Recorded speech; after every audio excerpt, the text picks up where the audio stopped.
Pemirsa, batik dengan nama Baronggong sendiri ternyata juga memiliki filosofi dan sejarahnya.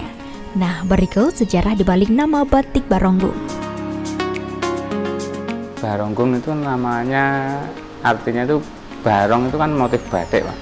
Dimana pada zaman kerajaan dulu motif barong itu hanya boleh dipakai oleh raja-raja. Sedangkan kata agung berasal dari kata tulung agung bisa atau pitulungan yang maha agung atau yang maha kuasa. Kalau dari tulung agung itu jelas beda, Mas ya. Kalau kita kan dari batik tulis itu warna khasnya sogan atau coklat keemas-emasan.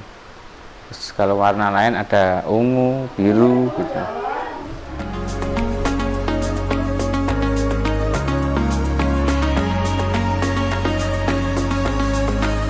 Proses pembuatan batik di sini pun tak berbeda jauh seperti pembuatan batik pada umumnya, di mana setiap motif yang dibuat juga dapat menyesuaikan sesuai dengan permintaan konsumen atau pemesan.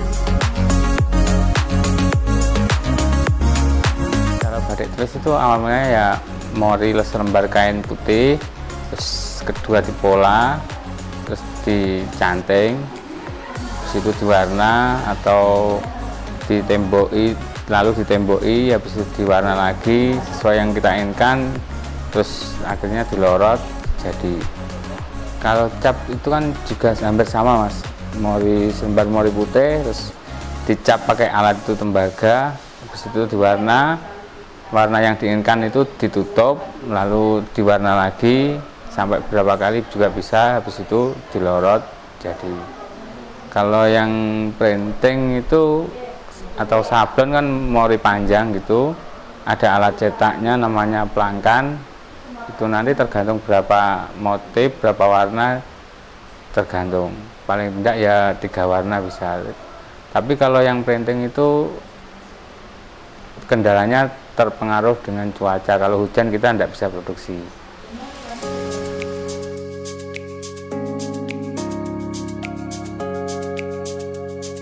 Di Tulungagung sendiri saat ini memiliki puluhan sentra produksi batik yang tentunya saat ini masih berkembang dengan berbagai inovasi para pengrajinnya. Untuk menghasilkan kain batik yang memiliki motif dan warna memikat sesuai dengan ciri khas keindahan batik Tulungagung, tentunya harus melewati beberapa proses yang tidak mudah. Bahkan proses pembuatannya pun bisa berhari-hari.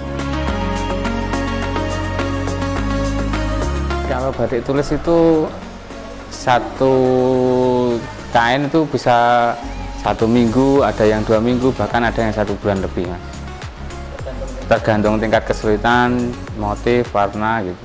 Kalau yang cap 1 hari kira-kira ada bisa 20-25 gitu. Kalau iya 25 potong. Kalau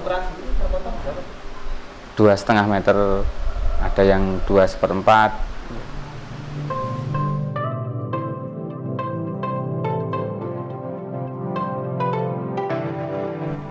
Menurut diketahui pemirsa, batik Baronggong ini merupakan salah satu pengrajin batik di Tulungagung yang sudah dilakukan sejak turun-temurun dan biasanya menjadi jujukan para wisatawan untuk membeli oleh-oleh dari Tulungagung.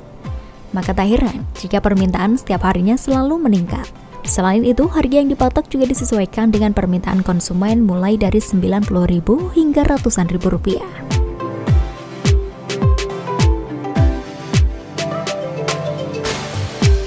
Harga yang paling murah batik printing itu ada yang 90 per potong sampai 150-an ada. Kalau batik cap itu sekitar 120 sampai 250.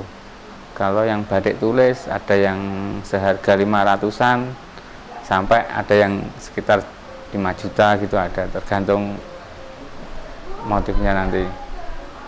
Yang membedakan mahal hendaknya itu kan ada beberapa macam. 1 dari kain, bisa 2 dari tingkat kesulitan membatik, bisa halus hendaknya pembatikan, bisa tingkat kesulitan pewarnaan, berapa warna gitu juga bisa.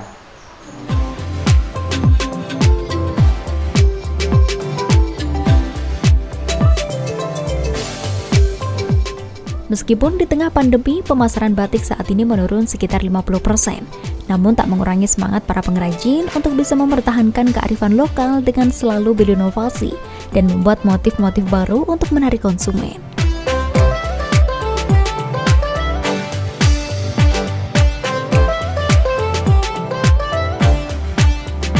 Kalau penjualan kalau di masa pandemi ini terus terang ya menurun Mas, ya 50% menurun.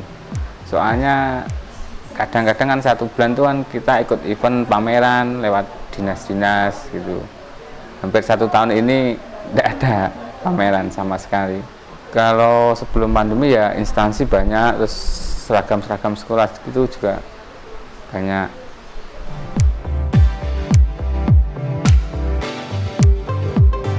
Jika Anda datang ke Tulungagung dan ingin membeli oleh-oleh khas batik Baronggung, silakan datang ke galeri yang beralamatkan di Jalan Sidoluhur nomor 3 Mojosari, Tulungagung.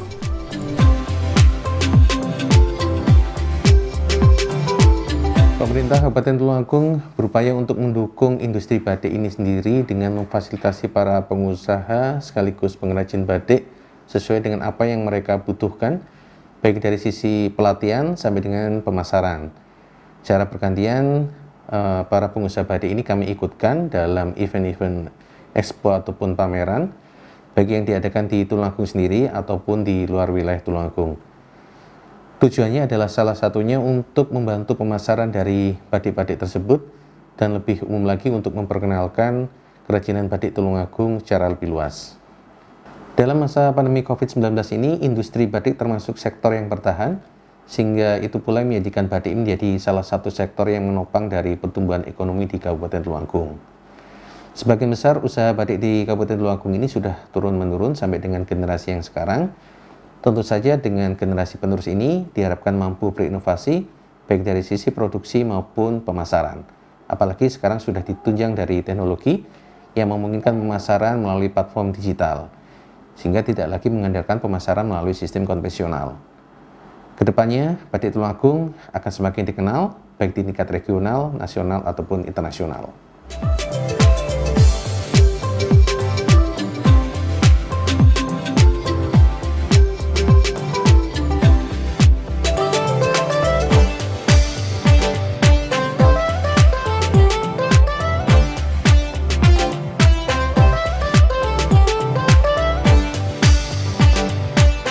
Pemirsa, melalui IKM Batik yang telah berhasil dipasarkan ke berbagai daerah ini diharapkan warisan budaya ini terus dilestarikan dan semakin dikenal oleh para generasi muda.